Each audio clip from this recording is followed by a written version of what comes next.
Is it time to get out? With Bitcoin printing one of the most ominous chart patterns I've seen recently, I've seen a whole host of people saying that the bull market is over, that we're heading much lower from here. And in this video, I'm going to address that FUD and tell you that it is complete BS. I'm going to provide you with various pieces of information and proof to show you that we are nowhere near the top of the bull market. And in fact, we are even earlier on in this bull market than I anticipated, given the FUD that I've seen right now. Also, later on, I'm going to talk about the key narratives that you must pay attention to and the catalysts that will set those narratives alight, because there is an opportunity right now for you to be able to make insane money in this coming year. So do me a favor, hit that like button. Let's get into today's video. Now guys, looking across to the Bitcoin chart, things are looking pretty damn scary. Don't get me wrong, I'm also feeling the fear right now, but that's okay. Because if we understand that we're feeling the fear, then it's going to give us an indicator about where we are. Why is everyone feeling so much fear? Well, Bitcoin's put in the classic top pattern. We got a top and another shoulder. This is a classic head and shoulders pattern that many people are anticipating brings us down to at least the sort of 75k level, and maybe even lower than that, with people telling you that there's just not enough liquidity to drive the crypto markets on. But allow me to very simply tell you why this bull market is not over. Now, over the last few days, I've been watching the likes of Ben Cowan, Jason Pizzino, Raoul Pal, and a host of other very smart, very educated crypto analysts talk about various reasons as to why this bull market will rage on into the future. And I'll give you a couple of those pieces of information later on. But one thing that wasn't really discussed in much detail, which to me is the most black and white and easiest thing to follow, is in fact this. Over on crypto Twitter, I've seen influencers suggesting that maybe this is the top and that you should be selling your crypto. And down below in the comments, they're met by people saying, fair enough. People are saying, yeah, I got out already. People are saying, I'm already selling my crypto because I don't think this is going much higher. This, if anything, is the biggest indicator out there that this is not the top of the bull market. And let me tell you why that is. Bull markets don't finish with the average Joe out there telling you that they're all right with you telling them to sell their crypto. There's going to come a time later on this year where I'm going to tell you that I'm starting to take profits, and you're going to be like, this guy is insane. How could he possibly be thinking about selling crypto right now? Because it's going to go that much higher into the future. And the reason you're going to be thinking like that is because the bull market would have already been raging on. You would have been making some serious gains over the last few months, and your monkey mind that likes to follow patterns and likes to know that when it goes up, it's going to carry on going up, and when it goes down, it's going to carry on going down, will be telling you that we're going so much higher. You're going to be planning on quitting your job. You're going to be planning on going and buying that car or taking that holiday or whatever it is. Right now, though, many of you aren't even in profit. So if many of you aren't even in profit, how can you be feeling euphoric about the top of the bull market? This is the Wall Street cheat sheet. It links market psychology to price action. And without fail, this happens time and time again. And it's been happening for hundreds of years. Okay, I've shown you this before. This is from 1634, and it follows the exact same pattern that we see in crypto bull markets now. It's absolutely insane, because ultimately the charts are just a representation of human psychology pushed together. The tops come in when everybody out there is literally trying to sell the shirt off their back in their right kidney to try and buy more crypto. Right now, you're not feeling like that, are you? Therefore, how could it possibly be the top of the cycle? So if we jump back to this, can we speculate on where we are and maybe why we might actually be even earlier in this cycle than I initially thought? The other day, I felt like we were kind of heading into the optimism phase of this bull market. But in fact, because so many people out there are thinking that this crypto market is over, that we're going much lower, I think that we could potentially even be down towards the disbelief phase. You can see, as we move into disbelief, this is a sucker rally. We then have this pullback that causes all of the people who are uncertain to panic sell and get out the market. So what happens? Smart money, institutions, etc. use this opportunity to load up on crypto. Then we go into this kind of first hope phase. I guarantee we were feeling that hope phase just yesterday, and then again today, we're now seeing it pull back again, and now everyone's back into disbelief, panic, fear, blah, blah, blah, okay? Fear is not associated with euphoric tops of bull markets, I promise you. Come back to me in like June and August, or maybe even at the end of the year, when I'm like, I'm selling all my crypto, I'm going to go and buy a racehorse or a boat or something. Probably neither of those things, but whatever it might be. okay? Because at that time, I guarantee you're going to be like, you're literally insane. So ultimately, what's been the cause of this flush out? Well, the market's been charging on, it's been doing quite nicely. We have just seen a dip in global liquidity that simply has been caused because we now have a change of president coming into the US. And you're like, yeah, but Donald Trump's going to be a pro-crypto president. And obviously, he is a pro-crypto president, but he brings with him uncertainty. And why would that be? Well, he's just been across in Greenland, and he's saying things like, well, I might go and take Greenland if they are unwilling to sell to us. And you might be like, well, what are the 56,000 people of Greenland going to go and do about that? Fair call, but Greenland is part of Denmark. Denmark is part of NATO. Who else is part of NATO? All of Europe, the US, Canada, etc. Okay? He's basically saying that he's potentially willing to go to war with Europe and everyone else over Greenland. So if you thought the stuff that's happening in the Middle East right now might shake up the markets, can you imagine the implications of something like that happening? Now, obviously, I think it was probably a bit of tongue-in-cheek that he used here and has probably been taken in the wrong way, but you get the picture. This is what the markets are showing us right now. Also, we're seeing a spike up in the value of the dollar. This then has implications on whether or not we start to see more money printing or whether we'll see increased interest rates again. Again, strong dollar is bad for crypto. It's bad for risk assets out there, but it's nothing to worry about. I stole this chart from Raoul Pal. It literally shows you that before every Bitcoin bull market, we see global liquidity, or the global M2 money supply, pumping up, breaking out of these chart patterns, pumping up, coming back down, then pushing on. It then goes again, pumps up, retests, pumps again. Right now, as I speak, we are literally retesting the top of this triangle. Simply, this will get pumping again. It will continue to new highs. And when that happens, Bitcoin, everything else will continue to new highs. It's inevitable. And why is this such a big deal for us in crypto? Well, because it also links into the 18-year housing market cycle. I've stolen this one from Jason Pizzino, who also has some really interesting analysis. But zooming out, this is basically telling us that the bull market that we have over the next year or so is going to be the biggest bull market of them all, because the final winner's curse phase of this housing market cycle is always enormous. Every single time, it's absolutely enormous, and this thing dates back hundreds of years. And you're like, yeah, crypto's not been around that long. Fair enough. Smart ass.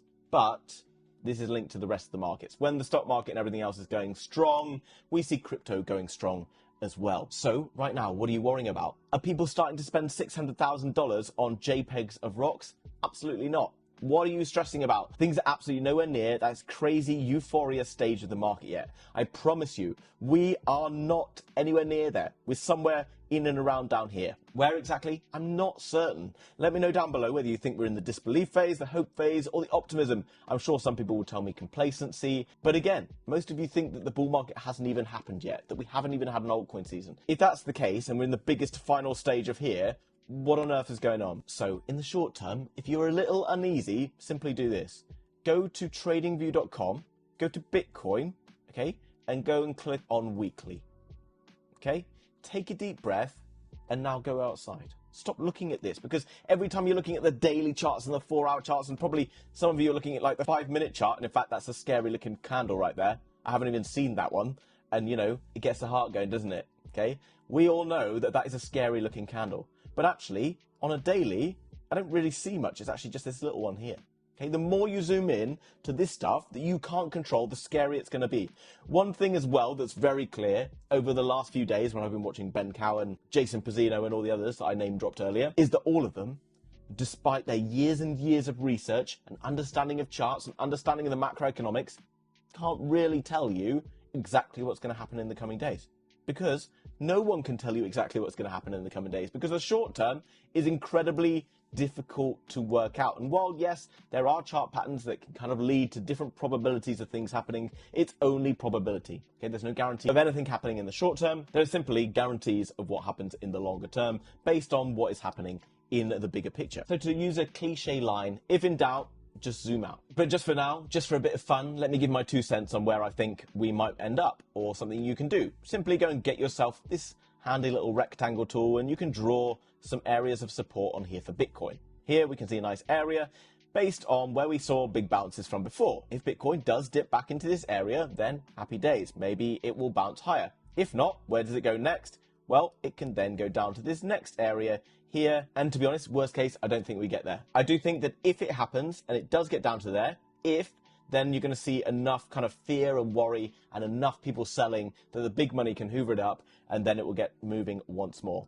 Okay, so I do think that right now there is absolutely zero for you to be worried about. And if your crypto is down because you're buying before Christmas, then you should now be grateful to have another chance to be able to buy in even lower, because it's actually going to mean, if you do this right, that you're going to make more money in this bull market than you would if we'd just gone straight up from you buying in December. So while it might be painful, be grateful for that pain, because it's just giving you another bite of the cherry, another chance to get in, and hopefully be a little bit wiser, because you would have also had to endure a little bit of downside action, which most people don't do in bull markets, because most people arrive literally at the very top and they think that everything is rosy, because very soon there will be a period where every day you're getting green candles and you think that you're going to be a legend at trading crypto, okay?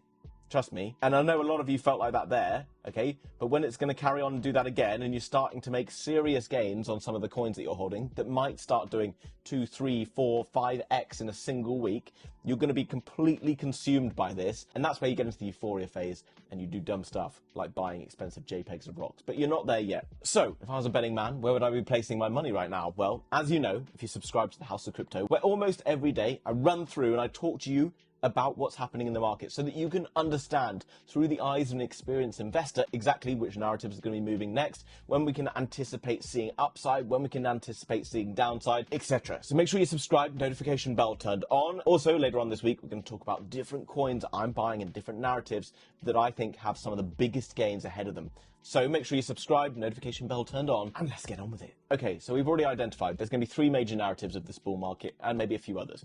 DeFi obviously is going to do well, but the 3 major narratives that I think have the most upside ahead of them, gaming hasn't really seen a huge push yet, but we've already seen games like Off the Grid popping off and becoming really popular with people who don't even know about crypto. This is where mass adoption can come from, people starting to interact with games and the blockchain, not even knowing that they're doing it. This is going to be an incredibly big catalyst for the growth of the gaming ecosystem. There will come a time where various games start to pump, whether that comes before or after the other narratives, who knows? That's why you have a diverse portfolio of some different coins. Also, real-world assets. We've already seen BlackRock talking about its 10 trillion tokenization vision, where it's talking about tokenization of traditional finance assets. This is going to be incredibly important, and we're going to see a huge growth in real-world assets. We saw it back in March when BlackRock started to launch some of these stories. Remember, BlackRock's investing heavily into altcoins. They're going to start talking about altcoins at any given moment so that they can then pump their own bags, because that's how they make money. And in just a moment, I will talk about some of the coins for each of these narratives that are probably still of great value.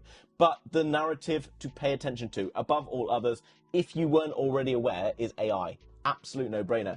Mainly because we've got various catalysts coming up for this year. Sam Altman, who created ChatGPT, saying that we know how to build AGI. So what is AGI versus AI? Well, I asked ChatGPT that. ChatGPT, by the way, is an AI. It's not AGI. AI can basically answer to your tasks in like a human-like way, but it can't really go and do anything or action anything. And it can't really think for itself. It's processing a lot of information and feeding it back to you. The difference is AGI is thought of to be that science fiction type stuff of the future. Well, there's a potential that that gets released this year. And AGI basically has human-like cognitive abilities, it can do reasoning, it can do problem solving, learning, has creativity of its own, and emotional understanding, which is all pretty damn scary stuff. But that's okay. Okay, it's going to happen whether you invest in it or not, so you might as well make some money for it, so that when they come and take all your jobs, you've actually got some money in the piggy bank for a rainy day. If you are still looking to go and buy into coins at the dip, then guys, simply, I'll just give you an example of how to identify coins that are probably worth investing in over others, not necessarily based on the project, but more based on where they are on the charts. So for example, I talked about Netmind recently. This is a coin that you probably shouldn't be investing in right now. A lot of you invested the other day and in fact haven't really experienced downside action in the last few days because actually things are looking pretty good. So yeah, we might see a little bit of a pullback here. If we get down towards this area, then I might get into it. If it doesn't get down there, guess what? Don't buy it, okay? Just wait, find another coin. For example, Tau Potenza, much bigger market cap than Netmind, which is why it's not being so volatile, but in fact, a coin that got a lot of hype and excitement. This coin could likely do incredibly well. Should AI really start to pump this year, I really think it's going to. And as you can see, I've marked on here a green box. All I simply know, after going and researching this particular token and understanding more about it, is if it gets down into here, it's probably good value. How do I know that? Well, look, every time it ends up in this box, it pumps a good 80-odd%.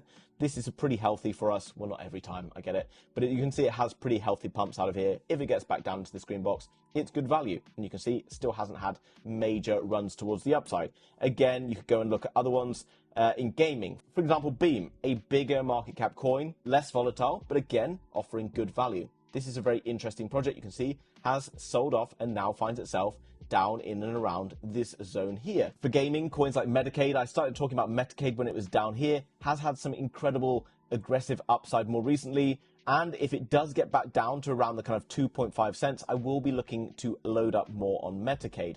Obviously, I'm going to talk about this in more detail in a gaming video that I'm going to make later on this week. So make sure you subscribe to the channel. I'll make an AI video and a real world asset one as well. Jumping across to real world assets, I mean, we've got Brick in here looking like it's returning down towards this zone. Is this how easy it is, guys? Look at where the kind of big green candles have come from. Okay, you can see this is where the last big green candles have come from. Draw yourself a green box. And once it gets back into that zone, if you so wish, then you can pull the trigger. Actually, I find for me, psychologically, it much healthier and much easier to draw these green boxes. Because instead of looking at this bare Bitcoin chart that has no sort of support that I can see anywhere, I can then go and draw some nice like little boxes down here, and it makes me feel happier that if it gets down in here, then I'm just ready to go and buy some more. Then times are good. Now, obviously, don't just go and ape into any of the coins that I've just talked about. Okay, I have talked about them in various previous videos in more detail and more depth about why I invested in those specific tokens, but don't, I beg you, just go and buy blindly into cryptos. Other ones, maybe I would suggest going and do some research into real world assets. Go and look at Lingo. You can see again, finds itself in this very healthy buy zone here. Based AI, also looking very good. It's just got on my radar. A coin that I know lots of people have been talking about, but has now found itself down into this buy zone area. Looks pretty healthy to me. We will start talking about these in more detail later on this week. Guys, I hope you enjoyed that video and it's given you a bit more calm. Remember, if Bitcoin comes down there, there's a chance that it feels a bit scary, but I genuinely don't believe, with my hand on my heart, that we're even halfway up this yet. Okay, I do think, in my opinion, that Bitcoin's going towards $180,000 to $200,000 in this bull market. And to be honest, if that happens, the rest of the altcoins are going to go absolutely bonkers. If you look at the Bitcoin dominance, it's only pulled back to around 50% of this range. I do see it now showing some weakness. It wouldn't surprise me if this starts to dip pretty hard. You've got ETH Bitcoin still kind of floating around in this area down here and ready to pump. And I know many of you are like, yeah, but this isn't like the last bull market or the bull market before that. Probably. Most of you, if you were in the last bull market, arrived at the top of the bull market. You haven't seen this phase yet. And in fact, you're like, oh, there's no coins. We haven't seen any coins running yet. Absolute BS, guys. If you look at the month on crypto bubbles, you might feel like that. But if you go to 3 months, everything pretty much is significantly up. Your problem and why everything isn't up is because you arrived late. But don't worry, we're going to figure that out. We're going to learn more through this bull market and try and make up for your late entry into this so that you can still go and see some good gains in this. Now, guys, if you want to go and buy any of the coins that I've talked about in today's video, then head across to MEXC, link down below in the description. It's pretty much the cheapest exchange out there. It has 4,500 different altcoins available. That's more than any other exchange. This exchange is pretty much the best exchange that you can use because it has every different altcoin out there. So instead of having to ask me, where do you buy Based AI? You can buy it on MEXC. And if you use the link down below, you get bonus, etc. So make sure you use that one. However, I'm aware that some of you can't access MEXC because of the countries you live in, etc. Therefore, I recommend that you use Bitunix instead because it doesn't require a KYC or you don't have to fill out your details, etc. to be able to use it. That again is linked down below. Also comes with pretty cool sign-up bonuses, etc. So make sure you use the link down below for that. Guys, obviously, nothing I've said in this video today is financial advice, but hopefully it's allowed you to be a little bit calmer about where things are going. Make sure you hit that like button, subscribe if you haven't already. Have a great day, and I'll see you later. Bye-bye.